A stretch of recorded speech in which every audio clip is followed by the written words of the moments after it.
Acta mata sentencia.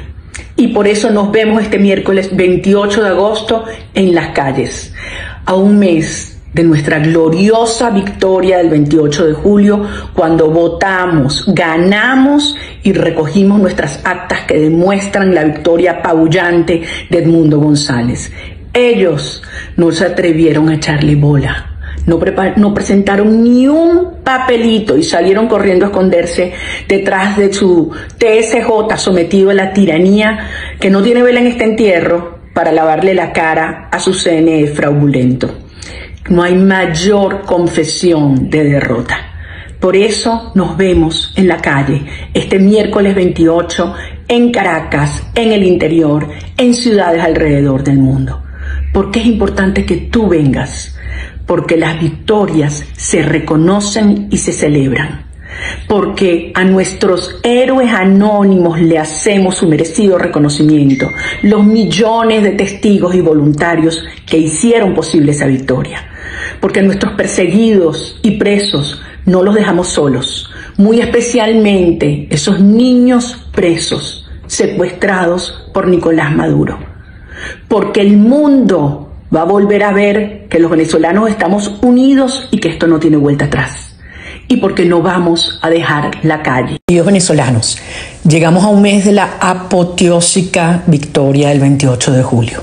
El final del régimen del horror se acerca, pero antes nosotros vamos a cobrar nuestra victoria. Venezolanos, lo que hoy estamos haciendo será recordado y celebrado por generaciones.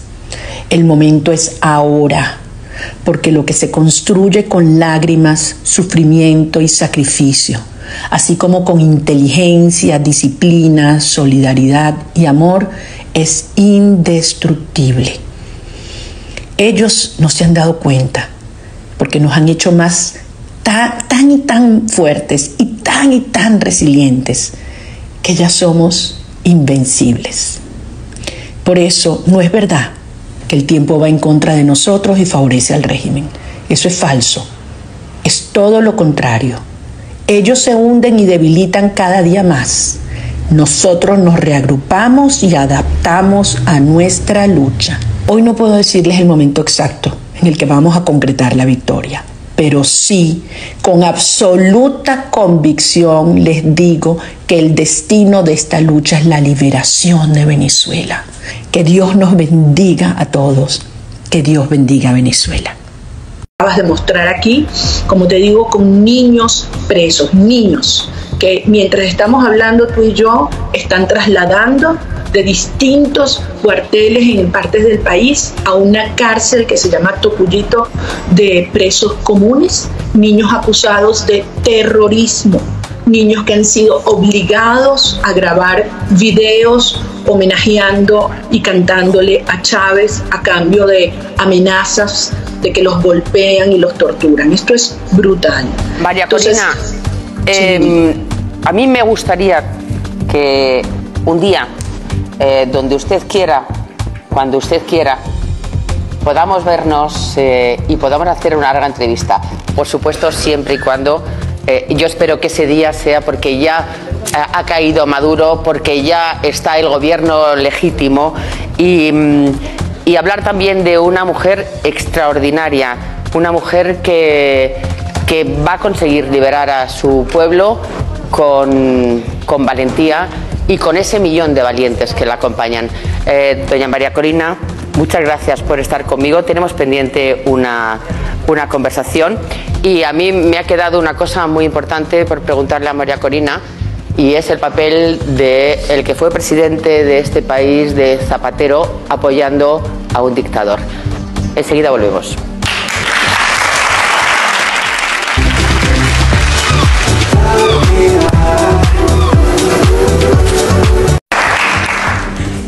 ¿Tiene miedo? Muchas gracias, Ana Rosa. Mira, en Venezuela todo el mundo está hoy consciente del riesgo que corre su libertad y su vida, al igual que la de nuestros seres queridos, nuestros equipos. Han sido cientos los detenidos en estos últimos días, entre ellos más de 150 niños presos. Y desde luego las prácticas del régimen que la Comisión Interamericana de Derechos Humanos ha calificado como un terrorismo de Estado buscan precisamente generar terror en la población. Pero mucho mayor que la intimidación y los riesgos que ellos implican, lo que hoy existe en Venezuela es la determinación de avanzar y esta vez lograr liberar a nuestro país para que nuestros hijos puedan regresar a nuestras casas. Bueno, y todo. Ahora, nuestra ruta no se detiene aquí porque esto es hasta el final. Diga lo que diga el régimen, porque quiere provocarnos, dividirnos, desgastarnos. A partir del 29 de julio los venezolanos hemos mantenido la calma, serenidad, cabeza fría, que es lo que otorga cuando se tiene la verdad y la certeza obtenida por la victoria. Mientras ellos se desgastan con esa represión criminal, nosotros hemos aprendido a protegernos. Nicolás Maduro llegó al final de su camino, perdió todo contacto con la realidad, no entiende nada de lo que está pasando en Venezuela. En cuanto a nosotros, una nueva fase de la estrategia se ha iniciado. Así que a prepararnos para mantener esta fuerza y cohesión interna y a una nueva forma de organizar y movilizar la calle, en la que seremos altamente efectivos, corriendo el menor riesgo posible. Nuestras tácticas son tan diversas que no van a poder contenerlas y vamos a actuar con precisión para que ellos no puedan evitar nuestro avance. El final del régimen del horror se acerca, pero antes nosotros vamos a cobrar nuestra victoria. Venezolanos, lo que hoy estamos haciendo será recordado y celebrado por generaciones. El momento es ahora, porque lo que se construye con lágrimas, sufrimiento y sacrificio, así como con inteligencia, disciplina, solidaridad y amor, es indestructible. Ellos no se han dado cuenta, porque nos han hecho más tan y tan fuertes y tan resilientes, que ya somos invencibles. Por eso no es verdad que el tiempo va en contra de nosotros y favorece al régimen. Eso es falso. Es todo lo contrario. Ellos se hunden y debilitan cada día más. Nosotros nos reagrupamos y adaptamos a nuestra lucha. A nosotros nos impulsa la satisfacción y el orgullo de lo que hemos logrado y nos cohesiona la confianza que forjamos entre nosotros. Nosotros dormimos serenos porque sabemos que no hemos hecho daño a nadie. Ellos viven, y yo no sé si duermen, con la angustia de quienes han hecho tanto daño. Saludos a todos, hermanos, nuevamente por aquí para conversar acerca de lo sucedido en el país en las últimas horas. Comenzamos con el rector del Pino, aunque ya hicimos un video dedicado exclusivamente a eso. Solo les quiero decir que las declaraciones de Del Pino han causado en algunos la alegría de ver que hay razones para demostrar el fraude de Nicolás Maduro. En otros, algunos reclamos porque no fue a la sala de totalización.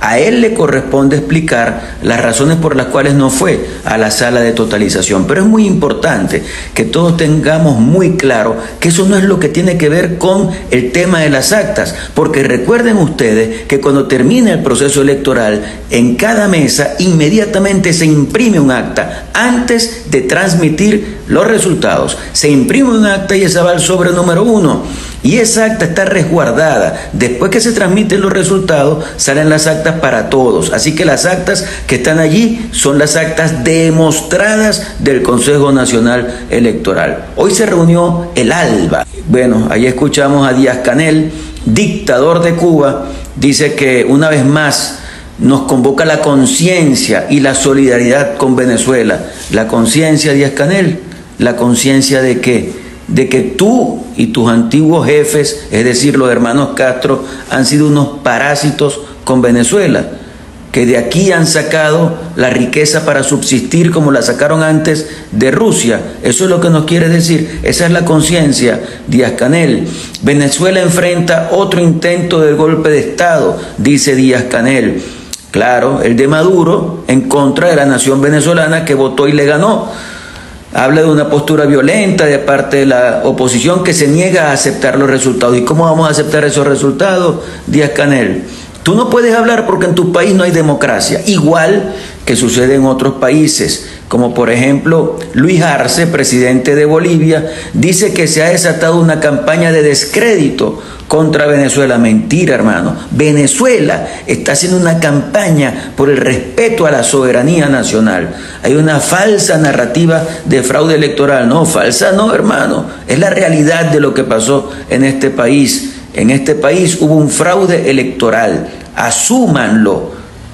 La verdad es que son bastante irresponsables. Dígame este señor dictador Daniel Ortega, dictador primitivo, arremetió contra los presidentes de Brasil y Colombia por su postura tras las elecciones en Venezuela. La verdad es que cuando habló él, yo lo vi cuando habló, parecía que estuviera como bajo los efectos del alcohol.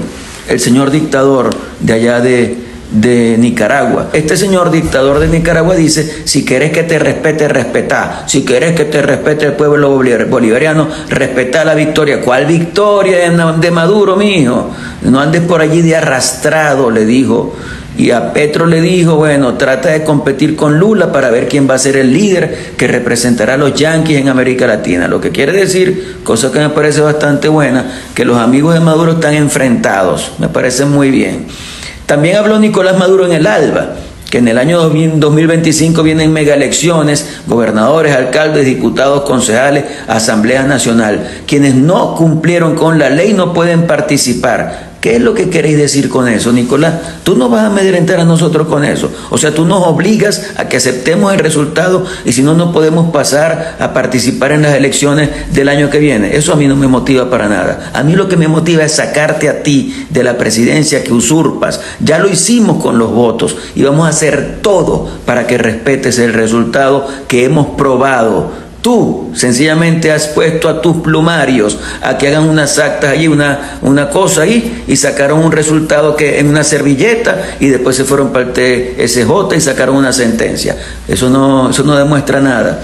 También vimos hoy a María Corina Machado. Hoy no puedo decirles el momento exacto en el que vamos a cobrar la victoria, pero sí, con absoluta convicción, puedo decirles que el destino de esta lucha es la liberación de Venezuela. Nos hemos vuelto invencibles. No es verdad que el tiempo va en contra de nosotros y favorece al régimen. Es todo lo contrario. Ellos se debilitan cada día más. Nosotros nos agrupamos y adaptamos nuestra lucha.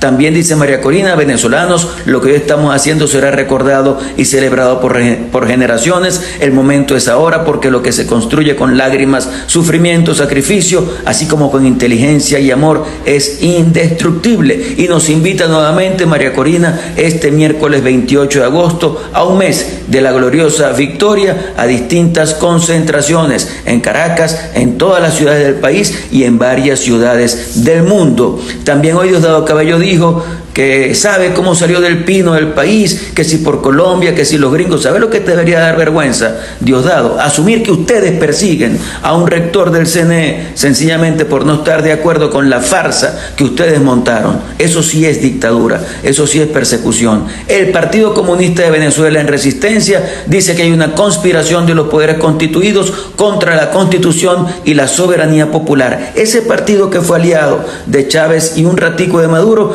dice que hay una conspiración en contra de la soberanía popular. También el canciller de Panamá dice que en los países de origen está la raíz del problema de la migración y lastimosamente hay un país que representa el 60% del flujo migratorio irregular por Panamá que no está respetando las decisiones tomadas por su pueblo. La migración es un peligro, pero tenemos que lograr que se reconozca el triunfo de Edmundo González para que, iniciado un proceso de transformación, podamos lograr no que la gente se vaya, sino que la gente regrese y que podamos iniciar un gran proceso de transformación en nuestra patria venezolana. Hoy me preguntaba un amigo: mira, que veo a alguna gente pesimista, pero a ti te veo optimista. Yo soy optimista. Nosotros tenemos derecho a vencer. Hemos hecho todo lo necesario para lograr que se dé un cambio político en Venezuela y tenemos que resistir, seguir adelante hasta lograr que ese resultado que fue probado se convierta en el resultado asumido por todos. ¡Que viva Venezuela libre! Hola, ¿qué tal? Bienvenidos. Apareció una de las personas quizás más esperadas, el rector del CNE, Juan Carlos del Pino, para ratificar las denuncias que ya se sabían, la interrupción de la tramitación de los resultados justificada por un supuesto hackeo. Y palabras más, palabras menos, dijo que ante la cantidad de irregularidades que ocurrieron ese día, él decidió abandonar la sede del Consejo Nacional Electoral.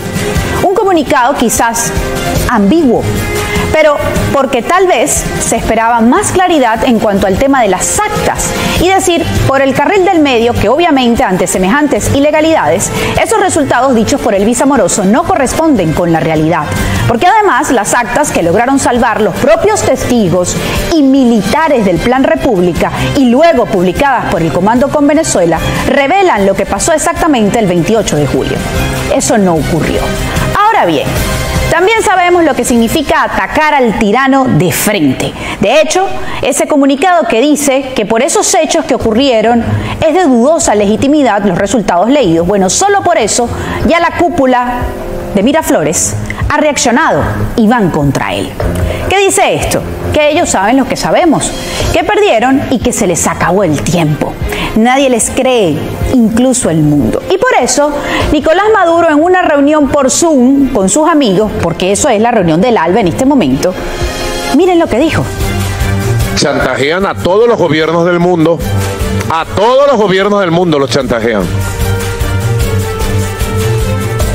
Porque tienen un objetivo, Venezuela. Y quieren imponer en Venezuela otro escenario tipo Guaidó. Yo lo denuncié durante la campaña electoral y hubo gente que no creyó. No, esos son discursos de Maduro, de la campaña.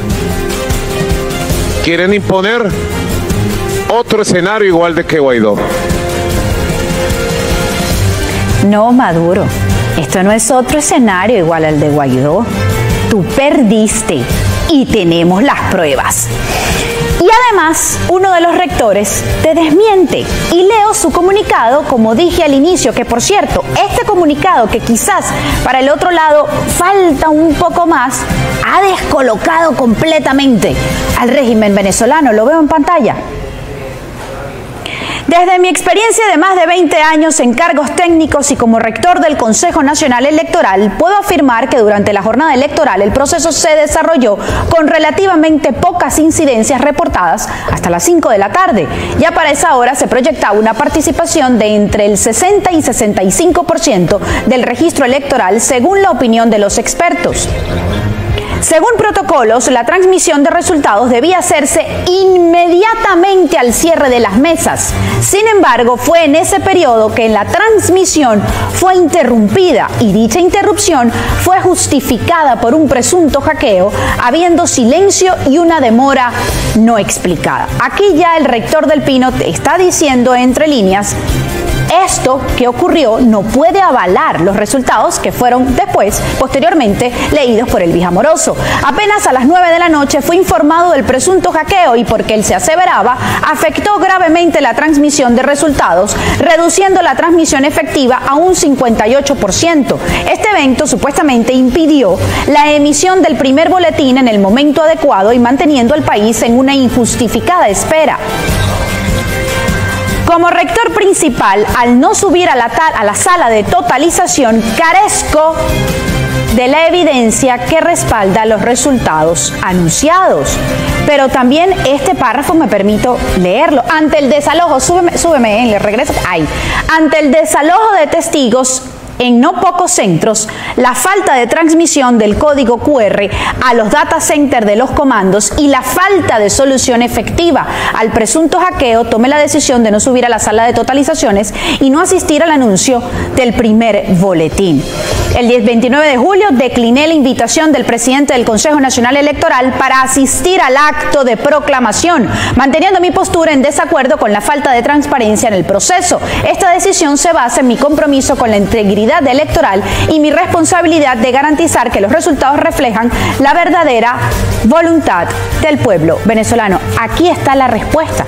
Quizás no lo dice por la calle del medio como estamos esperando, pero dice: que el 29 de julio declinó la invitación al CNE a este acto de proclamación porque hay una falta de transparencia en el proceso, y eso, Maduro, lo saben en el mundo. Solamente te lo avalan esos amigos que hiciste tú tu reunión el día de hoy por Zoom. ¿Quién fue el primero en reaccionar a este comunicado? El señor Diosdado Cabello. ¿Y cómo reaccionó? Como solo sabe hacer él, atacando y amenazando. Fue muy claro una carta que enviaron que decía que a las 5 de la tarde del día 28 de julio, un señor apellido del Pino, que es rector principal, sí, que abandonó el cargo pues, y se le aplicarán los procedimientos contemplados en la Constitución y en la ley.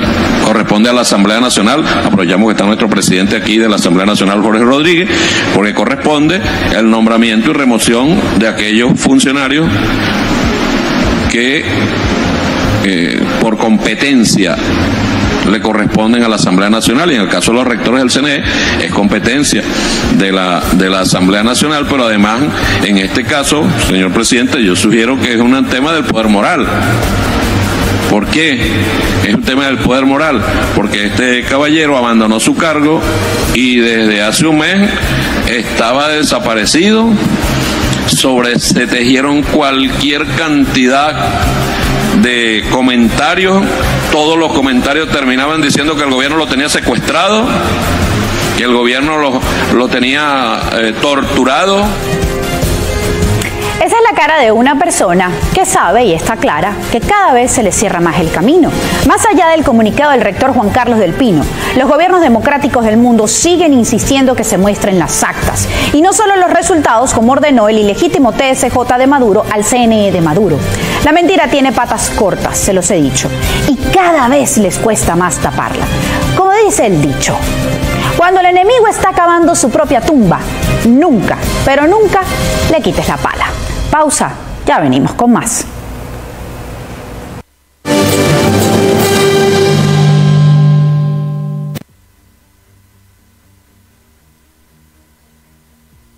Y para tratar de entender qué pasará esta semana, establecemos contacto a esta hora con el líder opositor Leocenis García, presidente de ProCiudadanos en Venezuela, y queremos preguntarle cuál es su posición respecto al reciente pronunciamiento de los presidentes Gustavo Petro y Lula da Silva.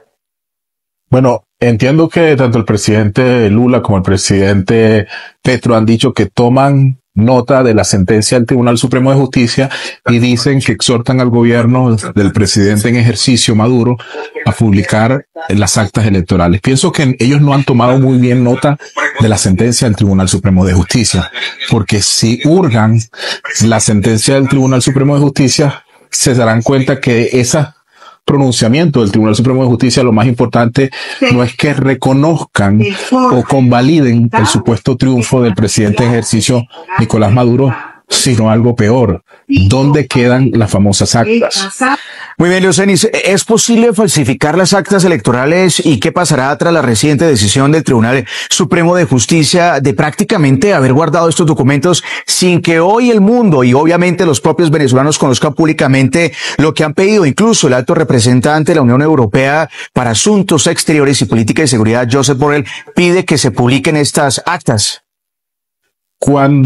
Si tú revisas las actas electorales que son públicas, que por cierto no es un delito, porque se quiere criminalizar a la oposición por haber publicado unas actas.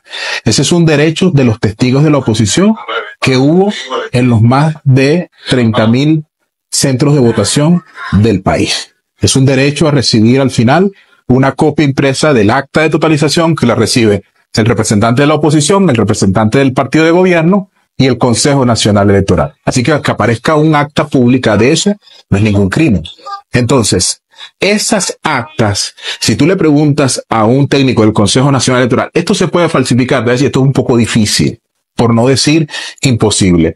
Entonces, la mayoría de las actas de la oposición que son públicas, tú verás que están impresas entre las 6 y 7:25, antes de las 7:30 de la noche, cuando hay este famoso apagón que denuncia el gobierno de Venezuela. Luego, no hubo totalización, sino un informe del presidente del Consejo Nacional Electoral que da como ganador a Maduro. Y eso se puede hacer. Ahora, lo que tú no puedes hacer, y es muy difícil, casi imposible, es falsificar las actas. Entonces tú tenías que resolver en una institución donde hay gente que sabe lo que pasó, técnicos, tenías que resolver el tema de las actas. ¿Y cómo las resuelves? Vas al Tribunal Supremo de Justicia y el Tribunal Supremo de Justicia le dice al Consejo Nacional Electoral, tráeme las actas aquí. Y le dice a los testigos del gobierno, tráeme las actas aquí. Y le dice a la oposición, tráeme las actas aquí. Y algunos se preguntarán, bueno, dice el gobierno de Venezuela que la oposición no llevó las actas. Claro que no las podía llevar.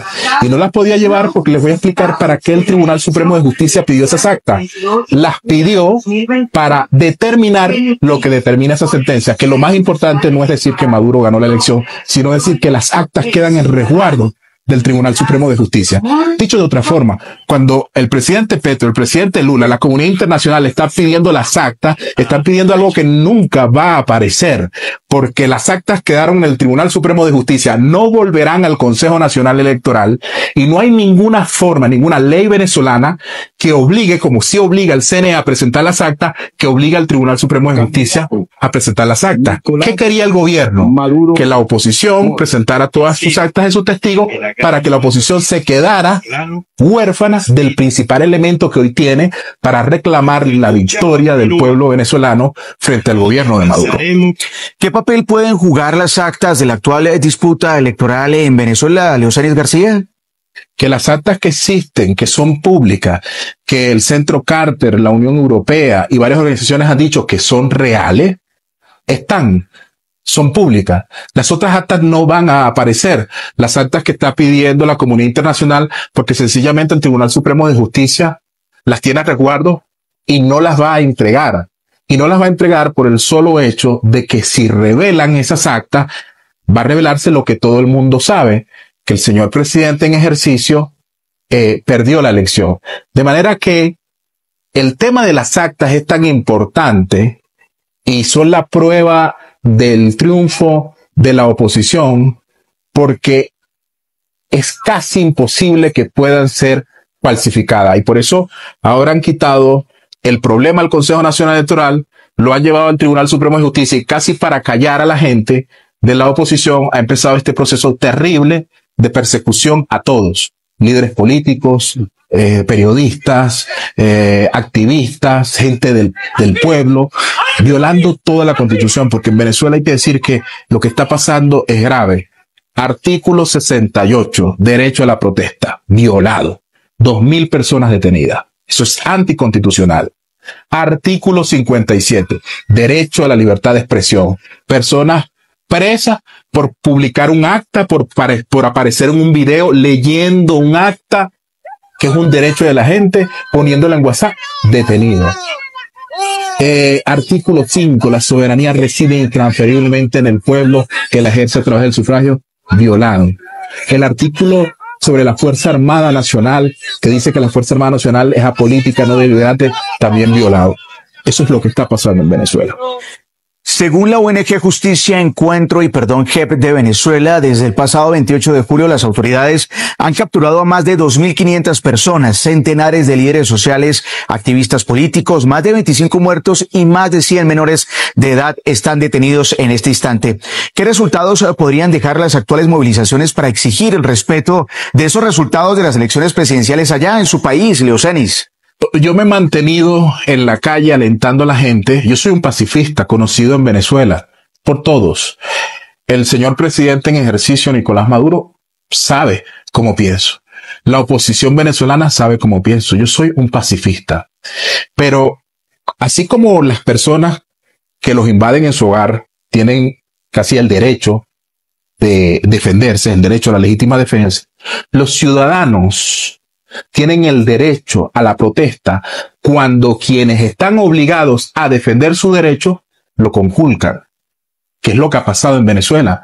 Y por eso el artículo 68 de la Constitución da el derecho a la protesta legítima. Los políticos se han asustado. Yo me quedo impresionado de que los políticos, casi muchos de ellos, tanto del gobierno, sobre todo del gobierno, criminalizan a los que salen a protestar, y algunos sectores de la oposición les da miedo llamar a la gente a la calle. La gente puede estar en la calle. Si la autoridad le dice no camine por la carretera, bueno, caminan por las aceras. Pero eso es un derecho. El derecho a la protesta pacífica es un derecho constitucional. Y lo que está en juego en Venezuela es decidir, y este es mi mensaje a los venezolanos que apoyan aún al gobierno de Venezuela, lo que estamos discutiendo es ¿qué es lo que va a quedar? ¿La voluntad de 3 hombres en el partido de gobierno o la Constitución de 1999 a la cual estamos sometidos todos y que estamos respetando en la oposición, y el único que ha irrespetado esa Constitución que está acabando con la democracia es el gobierno de Venezuela? Así que hay que mantenerse en las calles de manera pacífica, no violenta. Usted no puede quemar caucho, usted no puede quemar un carro, usted no puede dañar los bienes públicos, pero usted tiene el derecho, y el policía que lo detenga está cometiendo un crimen, tiene el derecho a protestar pacíficamente en las calles y nadie nos puede sacar de las calles.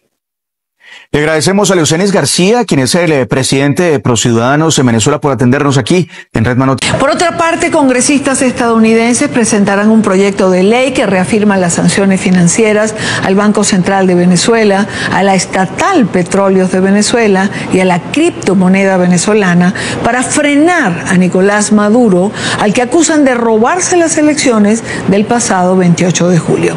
Este proyecto bipartidista de ley de promoción de libertades, oportunidades y derechos en Venezuela será presentado ante el Congreso de los Estados Unidos el próximo septiembre. Alessandra Martí tiene información en Miami. Alessa. Hola, ¿qué tal? Muy buenas tardes. Así es, legisladores demócratas y republicanos presentarán en septiembre en el Congreso un proyecto de ley que lo que pretende es apoyar una transición democrática en Venezuela. ¿De qué se trata? Veamos el informe. Establecer la política estadounidense en apoyo a una transición hacia el orden democrático en Venezuela. Ese es el objetivo del proyecto bipartidista denominado Ley para el Fomento de la Libertad, las Oportunidades y los Derechos en Venezuela, VALOR por sus siglas en inglés.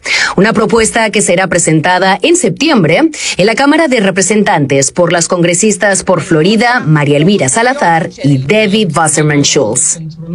Algunos de los aspectos más importantes que contempla la ley VALOR son: 1. Reafirma las sanciones al Banco Central de Venezuela, PDVSA y la criptomoneda venezolana. 2. Estados Unidos bloqueará la participación de cualquier gobierno no democrático de Venezuela en la Organización de los Estados Americanos, el Banco Interamericano de Desarrollo y el Fondo Monetario Internacional. 3. Se autoriza una contribución estadounidense de $5 millones para crear un fondo de emergencia de la OEA para desplegar observadores electorales y de derechos humanos. 4. Bloquea la asistencia exterior estadounidense a cualquier país que brinde asistencia financiera al régimen de Maduro o a cualquier sucesor no democrático. 5. Requiere que el presidente de los Estados Unidos desarrolle un plan de asistencia económica para una Venezuela gobernada democráticamente y crea la figura del funcionario coordinador dentro del Departamento de Estado para supervisar el desarrollo y la implementación de dicho plan. La propuesta de ley también ha sido respaldada por senadores demócratas y republicanos: Jim Rich de Idaho, Michael Bennet de Colorado, Bill Cassidy de Luisiana, Rick Scott de Florida y finalmente Bill Hagerty de Tennessee.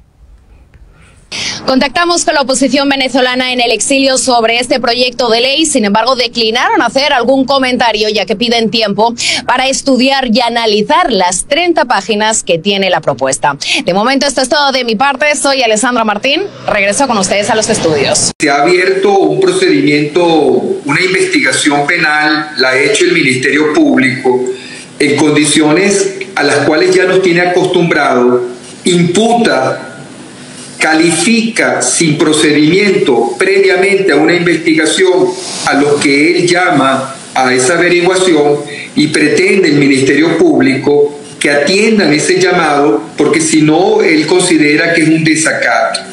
Es decir, viola la norma procesal que establece los requisitos para hacer esos llamados y pretende que las personas que vayan ya con una imputación de hecho, sin prueba alguna de lo que está estableciendo. Evidentemente, el señor Edmundo González Urrutia no se va a prestar para esa tergiversación del derecho procesal, en este caso penal. No se va a prestar a un circo que probablemente le tenga armado el Ministerio Público, y va al núcleo del planteamiento. El núcleo del planteamiento es que se establezca en Venezuela una instancia de mediación con carácter internacional donde nuestras pruebas puedan ser cotejadas con las pruebas que dice tener tanto el oficialismo como el CNE. Y son pruebas, las nuestras, auténticas y fidedignas, y ameritan de alguna manera que sean evaluadas. Ahora, resulta que estamos en un círculo vicioso, porque la Fiscalía va a seguir citando, podría en un momento determinado ir y arrestar a Edmundo González Urrutia por haberse negado a estar presente en la citación. En este momento tenemos personas inocentes, que doblemente inocentes, primero porque sabemos que no han estado incursas en delitos, y en segundo lugar porque en Venezuela todavía hay una presunción de inocencia, y sin embargo están detenidas, encarceladas, en sitios de reclusión donde a veces no tienen ni siquiera contacto físico con sus familiares, y en ninguno de los casos tienen defensa jurídica. La respuesta a lo que usted está señalando, ciudadano, es cualquier cosa puede ocurrir en una situación donde ha sido calificada previamente de una práctica de terrorismo de Estado, según la Comisión Interamericana de Derechos Humanos. En Venezuela se está desarrollando en este momento una actividad represiva contra todo aquel que manifieste directa o indirectamente disidencia política de lo que significa el gobierno de Nicolás Maduro. Entonces, dentro de ese esquema absolutamente apartado del derecho, cualquier cosa puede ocurrir y cualquier riesgo se está corriendo. Es el momento, en definitiva, de que las personas que crean en la democracia y crean en los valores republicanos, que han dado un paso hacia adelante, dando su cara, su rostro y su voz por buscar un cambio político en el país, pues decidan si vamos a seguir con esto coherentemente con lo que hemos dicho o vamos a huir. En Venezuela nadie está huyendo de los liderazgos políticos que han dado la cara, y el señor Edmundo González Urrutia ha demostrado que en este momento en que se le ha pedido entereza y firmeza, ha dado el rostro, ha dado su voz y ha dado la palabra de aliento para continuar en esta lucha, que no me encuentro otro calificativo que una lucha ciudadana por el rescate de la República. Yo era de los que sostenía que un knockout electoral significaba que del otro lado se iba a reconocer el resultado e iniciaba un proceso de negociación. Esa misma noche, ¿te acuerdas que hablamos en la radio? Yo te dije, ojalá se produzca el 28 en la noche la llamada entre Maduro y Edmundo. Incluso antes de dar el resultado, porque no se buscaba someter a nadie a una humillación el 28 de julio. ¿Cómo lo destrancamos? ¿Cómo se destranca ese negociación. No veo otra que... Ahora, no veo otra. ¿Tú ves, por ejemplo, a María Corina Machado planteando una negociación en este momento? Bueno, yo le he escuchado a María Corina, estar de acuerdo con un proceso de negociación. No sé en qué términos. Probablemente habría que preguntarle en qué términos. Lo que siempre es bueno recordar que un proceso de negociación nunca es bajo la tesis de la claudicación, de la rendición, sí, porque entonces no es un proceso de negociación. Yo vi que el presidente Lula y el presidente Petro sacan un comunicado y poniéndose a la orden, bueno, yo diría, dejemos un poco la retórica y pasemos a la acción. Ellos dos están dispuestos a servir de mediadores para empezar para reactivar un proceso de negociación y de conversaciones entre gobierno y oposición. No perdamos tiempo, hay que hacerlo ya, porque hay un conflicto, Vladimir, y el conflicto no se va a apagar a punta de represión. Barbados se puede reeditar, se puede revivir. Que se reactive. Cualquier proceso de negociación. O hay que empezar otra cosa. Cualquier proceso de negociación, si el punto para retomar las negociaciones es dejarla en lo que fue el último proceso, que fue el proceso de Barbados, y desde allí puedes reactivar un proceso de negociación que permita empezar a conversar para tratar de buscarle una solución a este conflicto, hagámoslo. Los presos, nuestros colegas periodistas, como los presos, los más de 1.500 presos según Foro Penal, que digamos han caído tras las rejas del 28 de julio hasta acá, están en un estado de indefensión absoluto. Hay miedo, Vladimir, hay miedo de las familias, hay miedo de los abogados, tan siquiera presentarse al centro de detención a preguntar si allí están, porque han sido apresados también cuando van a preguntar por ellos, o como nos ocurrió a nosotros el primer día de la detención de Ana Carolina, que nos acercamos a una sede del SEBIN y al mismo tiempo que se nos dijo que ahí no estaba, se nos dijo también que dejáramos de buscarla porque ellos tenían la instrucción de tomar nota de los nombres de todos los que fuesen a preguntar por los presos. ¿Con qué fin? Lo desconocemos. Pero frente a lo que estamos viviendo, que por cierto, algunas organizaciones internacionales de derechos humanos ya han calificado como terrorismo de Estado, uno se pregunta, ¿para qué quieren tomar el nombre de quien viene aquí o de uno cuando uno va a preguntar si allí se encuentra tal o cual persona? Hay un toque de queda para los periodistas, un toque de queda no decretado, Vladimir, pero que al menos en el 70% de los estados de Venezuela amenaza con desarticular el periodismo. ¿Cómo es eso del toque de queda? Explícalo bien. Colegas periodistas amenazados, con miedo, en resguardo, que no están saliendo a hacer reportería, que si están mandando alguna nota para el medio que trabajan, no la están firmando. Colegas periodistas que han tenido que salir del estado y de la ciudad en la que viven porque han tenido información de que estarían siendo buscados. Colegas periodistas que han tenido que salir del país. Vladimir, nosotros hemos acompañado hasta ahora 2 extracciones de periodistas de quienes hemos sabido que están siendo buscadas, que están solicitados y han tenido que salir, algunos con sus familias enfermas, con sus familias, con sus mamás de la tercera edad. Por ejemplo, que las cifras de detenidos del gobierno son casi el doble de las que dan las organizaciones de derechos humanos. En todos los países del mundo, el gobierno más bien se niega siempre o reduce la cifra de detenidos. Aquí no, aquí es casi el doble. Y la amenaza permanente que vas a ir para Tocollito, que es un viaje sin retorno. Es decir, es tratar de imponer por la vía del amedrentamiento, del miedo colectivo, la inhibición de la sociedad. Pero frente a eso, hay otro peligro muy grande, Vladimir, que es cómo reaccionar, que es la estrategia, digamos, de las fuerzas del cambio, de las fuerzas opositoras, de las fuerzas, digamos, de respaldo, en este caso, a González Urrutia, de cómo responder frente a eso. El gobierno tiene que sincerar cuál es el estatus de la democracia venezolana. Pues, ¿en qué punto, en qué nivel tenemos hoy en día la democracia venezolana, que ya venía cojistranca, pero hoy en día tiene que haber sinceridad?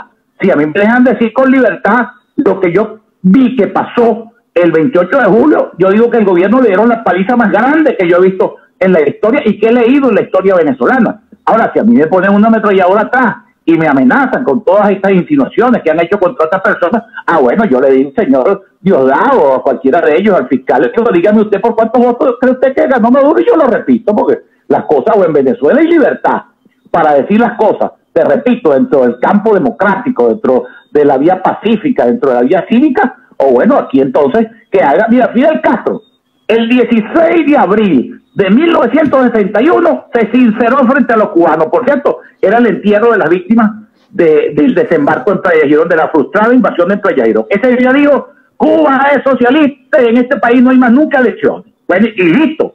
O sea, más allá de la figura satánica, de todo lo que pueda significar Fidel Castro y el rol, digamos, del estercolero de la historia, donde tiene que ir necesariamente, bueno, tuvo por lo menos, vamos a decir, la entereza o la hombría o la sinceridad de aclarar, aquí no hay más democracia, olvídense ustedes de partido, olvídense ustedes de todo, aquí hay un solo partido que es el Partido Comunista, que se lo quitaron a los comunistas porque se lo agarró para él en el pacto con los soviéticos. Qué parecido con una historia aquí, Rafael Simón. Por eso te digo que es importante para toda la lucha que viene, para todas las afirmaciones democráticas que vienen, que el gobierno aclare cuál es el estatus que tiene hoy en día Venezuela desde el punto de vista de su democracia. Porque si uno va a hablar para que lo esté amenazando Diosdado todos los días, que si le va a la operación Tuntún, que el otro le equiva la cuestión, que te van a demandar, que te van a poner preso, bueno, vale, que entonces que es una caricatura de democracia. ¿Qué pasó después de la elección? Bueno, lo último que pasó fue que me dijeron que estaban buscando a la familia y me avisó una vecina que están buscando a mi familia. Hemos visto maldad pura de los entes del gobierno. Es normal que la gente sienta miedo. Que te toquen la puerta y te digan que te van a llevar, o sea, porque ellos les da la gana, porque tú fuiste testigo de una mesa, porque tú trabajaste por tu país. Eso me da miedo, que me lleven nada más porque trabajé por mi país. Originales. Más miedo por hacer lo que hice, no. Originales. Porque amo a mi país. Quiero a Venezuela y quiero que Venezuela salga de todo esto que está pasando. En la red de testigos que conseguimos aquí en la parroquia, pasaron y pasan muchas situaciones. Hay unos que están de frente, no tienen miedo, dicen que defienden la verdad porque la tienen en sus manos, saben lo que pasó ese día, y hay otros que están sumidos en el miedo, en que se encerraron, se ensimismaron. Yo creo que la gente, como despertó tanta gente, cuando vinieron buscando a la familia, dijeron el apellido, todo el mundo dijo no sé, y gracias a Dios que fue así, nadie me vendió. Hay gente que hasta se movió de su casa, y tú sabes lo que genera tu moverte de tu casa. Se movieron porque en las redes los días posteriores a las elecciones dijeron que venían por los testigos y los que trabajaron en el proceso. Tú como testigo, tú no estás modificando la voluntad del electorado, tú como testigo lo que estás es observando el acto que se dio ese día, que es la mayor expresión de soberanía de un ciudadano en su país. Yo diría que no trabajaría en otras elecciones como estas, no, porque fíjese usted que se trabajó con todas las reglas del juego de ellos y ganamos. Imagínense, ganamos y nos dicen que perdimos. Y aquí tengo mi constancia de que en todas las mesas ganó el mundo. Todas las mesas ganó el mundo Urrutia. Yo diría que somos unos héroes, de verdad, porque lo hicimos con todo el amor del mundo, que fue así, pues no fue un testigo por mesa, fueron 3 testigos que ayudamos. Y con todas esas condiciones, el bravo pueblo venezolano salió, votó, ganó, y tú me vas a decir con qué cara que eso te tiene que repetir. Yo sigo aquí, en mi país, y cuidando a los hijos, cuidando a la familia, cuidando todo, y seguí trabajando y haciendo torta, porque no me da, donde trabajo en un ente público y obviamente lo que me pagan son 130 bolívares quincenales y yo con eso no vivo. Yo tengo que hacer torta, yo tengo que vender helado, yo tengo que hacer cualquier cosa. Eso fue el pasado 28 de julio, después de las elecciones, cuando ya habían cerrado las mesas, en este caso la mesa donde tú estabas trabajando, y subiste ese video a tus redes sociales. ¿Qué pasó después? Bueno, lo que pasó después es que al día siguiente, el lunes 29 de julio, 2 hombres sin identificar llegaron a mi casa, tocaron la puerta de mi casa y preguntaron por mí. Dijeron que supuestamente eran trabajadores de la empresa que me presta el servicio del internet, pero llegaron en un Aveo sin placas, sin ninguna identificación, nunca dijeron cómo se llamaban, los 2 tenían tapabocas, uno de ellos tenía capucha y el otro tenía una gorra. Evidentemente no le permitimos la entrada, nosotros nos negamos a que entraran y decidieron retirarse. ¿Qué ocurre la semana siguiente? Yo veo un tuit de Juan Pablo Guanipa donde denunciaba que ya cientos, y más que cientos, ya miles de venezolanos estaban denunciando en redes sociales que sus pasaportes habían sido arbitrariamente anulados. Y en ese momento yo quise revisar el mío y entonces ingresé a mi usuario Saime y vi que decía anulado, arbitrariamente anulado, porque como puede verse en la imagen, la vigencia de mi pasaporte es hasta octubre de 2031. y evidentemente eso era un mensaje de que el cerco se estaba cerrando y que no me iban a permitir salir del país. A la semana siguiente de eso, el sábado 10 de agosto, un funcionario se estaciona frente a mi casa en una Hilux dorada, que se puede ver en el video, se puede ver en las imágenes que yo compartí. Sí, las imágenes las estábamos viendo antes justamente. Sí, justamente. Él se bajaba de la camioneta, le tomaba fotos a mi casa, se volvía a montar en la camioneta, la apagaba, la prendía, pero no se movía de allí. Viendo lo que estaba pasando, yo le envío la imagen a una fuente y le pregunto al respecto. Esta persona me llama y me dice, si puedes irte, vete, porque tu detención es inminente y tu sitio de reclusión es el helicoide. Yo, por supuesto, no puedo revelar quién es esta persona por motivos obvios, pero sé que es una fuente muy verídica y enseguida, María Alejandra, yo me vi obligado a hacer maletas improvisadas en menos de media hora, en poco más de 20 minutos. Me despedí de mi familia, fue algo realmente bastante doloroso. Yo supe que en ese momento mi vida como la conocía se había terminado, porque por delante tenía que elegir entre dos cosas, o ir al helicoide o irme del país. Y cuando me puse a considerar los dos escenarios, yo por supuesto que me di cuenta que lo poco que yo puedo hacer desde el exterior, desde el exilio, por la libertad de Venezuela, va a ser infinitamente más que la nada que yo haría si estuviese preso, si estuviese en el helicoide. Entonces mi decisión fue irme. Yo desconecté. Como por ejemplo contar tu testimonio hoy, Andrés. Sí, claro. Si no lo pudieras estar haciendo. Sí, y además, María Alejandra, ¿a alguien le sorprendería que 3 días después de mi detención yo saliera diciendo que supuestamente a mí me habían pagado para decir unos números que no eran después de unas torturas? ¿A alguien le sorprendería que eso hubiese ocurrido? Para nada. Eso es lamentablemente una práctica normal, normalizada ya en Venezuela. Y bueno, en ese momento yo desconecto el chip de mi teléfono para que no puedan geolocalizarme. Me voy a un sitio y en la madrugada del domingo, pocas horas después, yo tomo la decisión de salir del país por tierra. Sin pasaporte, solo, tuviste que salir sin tu familia, dejando tu familia ya. Asumo que has visto todas las imágenes también de tantos otros testigos de mesa que se llevaron precisamente en condiciones, lamentablemente, que algunos lo llaman de secuestro. ¿Cómo te hace sentir todo lo que has visto hasta ahora, que ha pasado ya casi un mes desde esas elecciones? Mira, muy doloroso, porque la semana pasada cuando yo grabé ese video, yo digo, me hago absolutamente solidario con las más de 1.300 víctimas de detenciones arbitrarias. Pues desde que yo grabé ese video hasta la conversación que tú y yo estamos teniendo en este momento, cientos más han sido detenidos de forma arbitraria, sin orden de aprehensión, han hecho allanamientos a hogares sin orden de allanamiento. El más famoso, el más conocido fue el de María Oropesa, con quien quiero solidarizarme desde aquí, con ella y con su familia, que ella grabó en vivo en un live de Instagram su detención. Me imagino que tú la conoces, me imagino que tú lo viste. Sí, y una valoración sobre el pasaporte.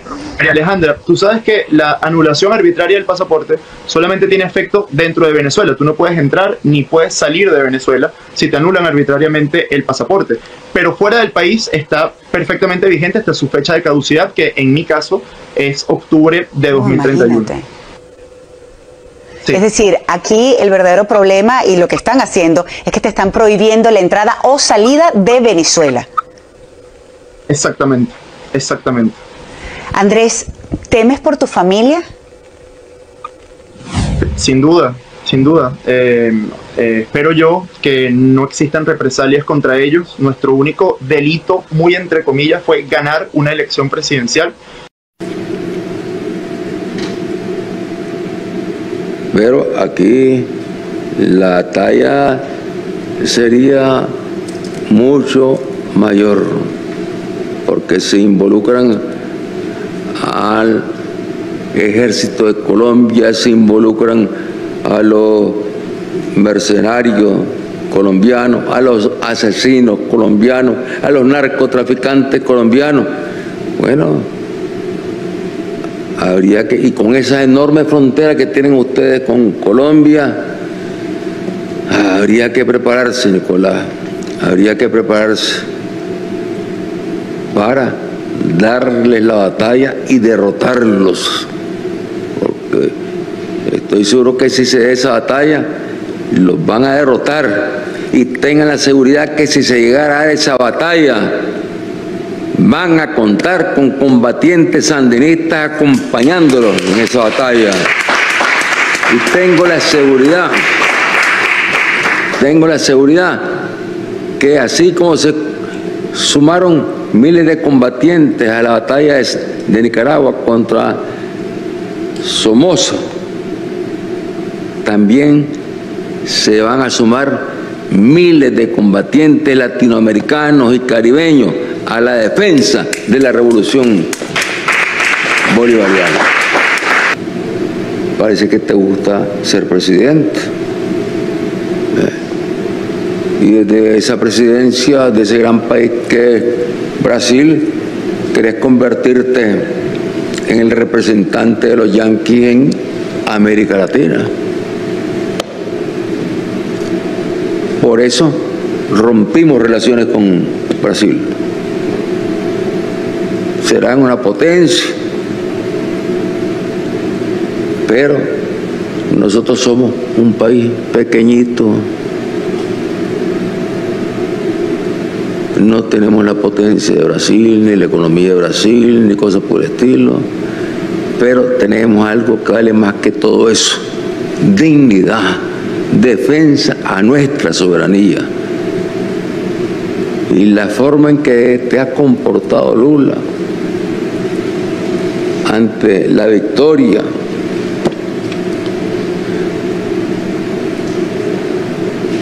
del presidente legítimo de Venezuela es una forma vergonzosa.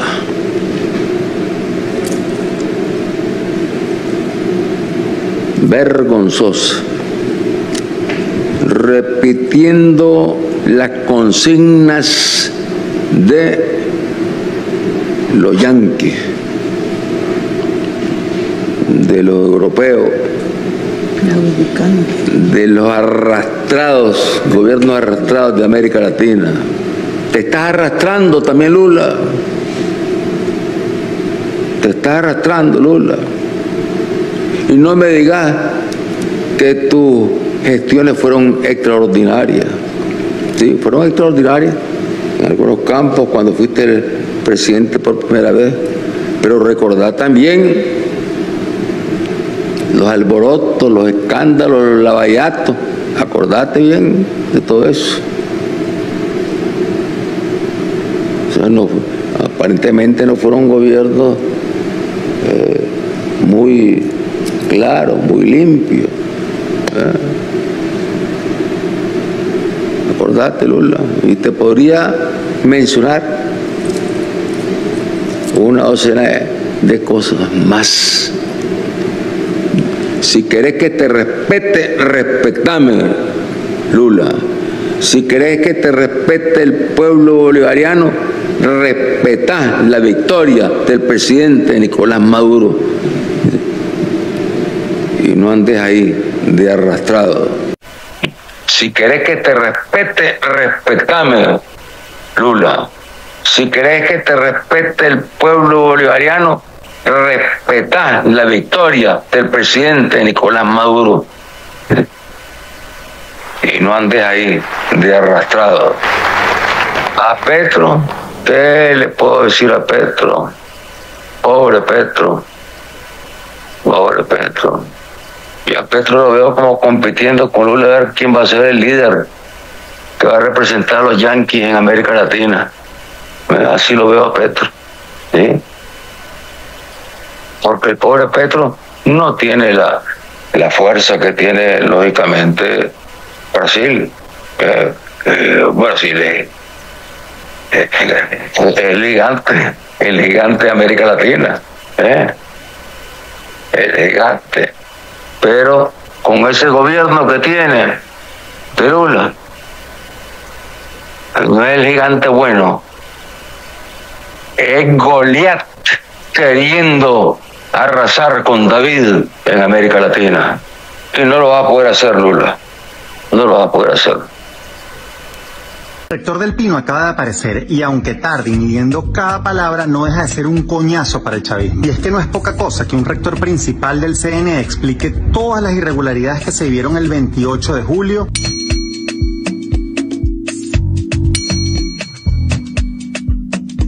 Y sobre todo porque Maduro no ganó la elección. Y todo esto va sumando en esta nueva etapa de lucha, que terminará cuando juramentemos a Edmundo González como presidente de Venezuela. Edmundo González Urrutia será el nuevo jefe de Estado y el nuevo comandante en jefe de las Fuerzas Armadas Nacionales. Chao. Nadie entiende que el gobierno de España esté tan dispuesto a tomar la delantera en un asunto como Palestina y no esté dispuesto a llevar la delantera en un asunto tan importante como es el de Venezuela, con el que tenemos vínculos históricos clarísimos. ¿Y qué pedimos al gobierno de España? Pedimos que informe a estas Cortes en materia de política exterior.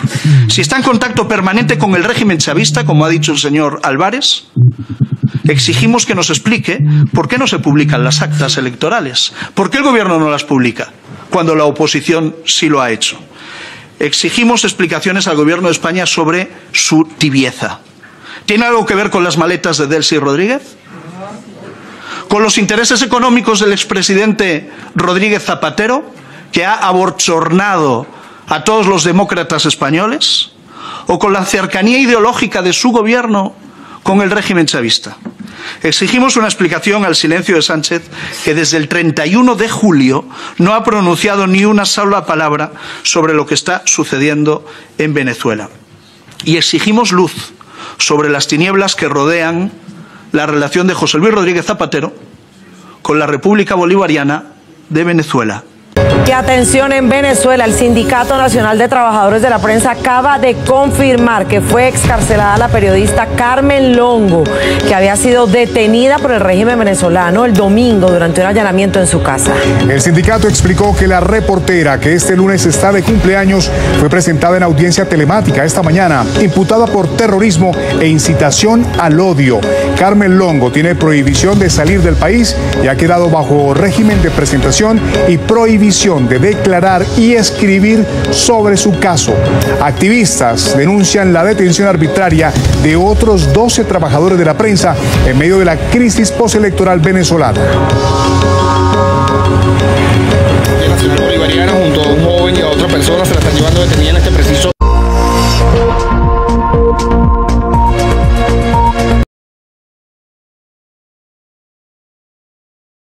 Somos el periódico multiplataforma El Relámpago del Sur.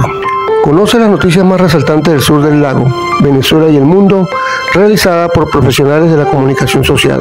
Síguenos en Facebook, TikTok e Instagram como @El Relámpago del Sur. Y en YouTube y X como @ChanLozanoTV. También te puedes unir a nuestros canales de noticias en WhatsApp y Telegram.